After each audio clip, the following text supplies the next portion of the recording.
At last, I've done a model. A big, all four sides of it as well. It's only a small one, but it's a real link to a story that came back years and years and years ago that has been in my head for a long time, and I haven't been able to work it out, and making the model has worked it out in a way that I'm much more happy about. The old net store, the only one left in Catacomb Bay, and it's where the fishermen used to hang. It's a very tall building, and they used to hang their nets, and that's where, and they used to dry them there, and they used to also actually be able to work on them in the dry and actually get them all sorted. But there's only one left now, but it's been derelict and fallen to pieces forever, and I should show it now. This is these buildings here are the fishery of Catacomb Bay, and now obviously made into a thing. But at the back of them, just at the back of the car park, is actually this little hut, and this is the fisherman's. This is a fisherman's hut. It's the net drying store. Mate, what they used to do is they used to open these doors here. They would hang the nets from the top of the roof, and it would actually fall down and hang down, and then they could work on it. But as you can see, it's seen much better days, and it's in a very bad state. So that's the net store. The story to go with it is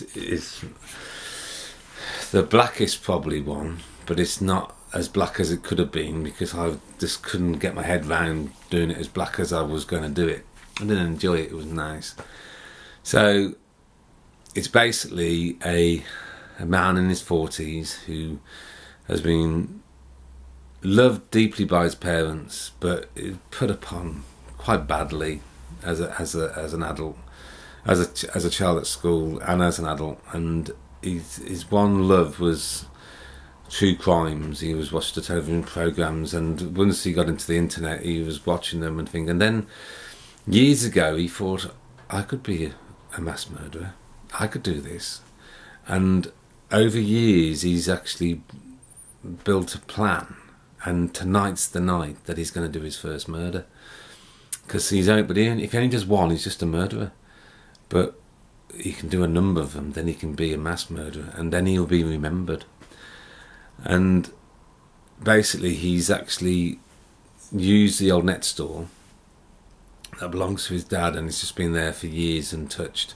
And he's made a secret cellar, and he's over 2 years ago, he bought the lime, and he's built all this stuff because he knows that the police can track you. He's very, in some ways he's very clever, but other ways he's an idiot, because he's using his dad's. He's very traceable to that building. And that's a bit that he hasn't really thought about. And he's just setting up his the cellar. It's all ready, and he's just ready to go out that evening to go and do his first murder. He doesn't know who he's going to be yet. He's just going to pick somebody at random, because he knows that's the important thing. Don't do a pattern, and he's going to start from the beginning, and it's just going to be random people. It could be men or women, it doesn't matter, as long as he can actually just have that accolade of being a mass murderer. And then, unbelievably, he hears a knock on the door. He freezes, and he hears, "Hello?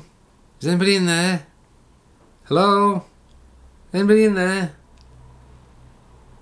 And then he can hear the footsteps go away. So he thinks, shit. He dives into his secret cellar that's soundproofed and everything, and he's put all crates actually attached to the trap door above, so it looks very normal. And he sits in there and waits, and that's the end of that story. Anyway. So yes, there we go. That's it there. So I'm building a model. I'm glad I'm getting a little bit more into gear, because I've got to get back into gear with the models.